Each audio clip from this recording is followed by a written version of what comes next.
How can we use DB-GPT to analyze financial reports and get useful suggestions?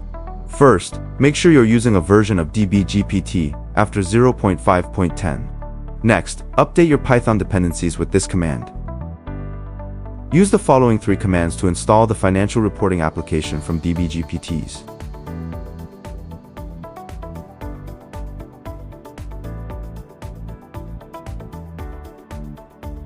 Then, go ahead and download the pre-trained embedding model from this site. Once you see a prompt showing the download is finished, you're good to go. In the video, we've already downloaded the model in advance, so there might be a short wait during actual setup. Now let's run DB-GPT. Create a new knowledge space. Fill in the description. Choose the financial report type. And upload your report file. Turn on auto segmentation and just wait a bit.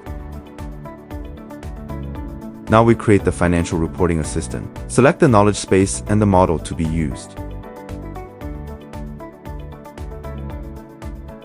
When that's done, you can start asking the financial report assistant questions, and it'll give you insights based on your uploaded data.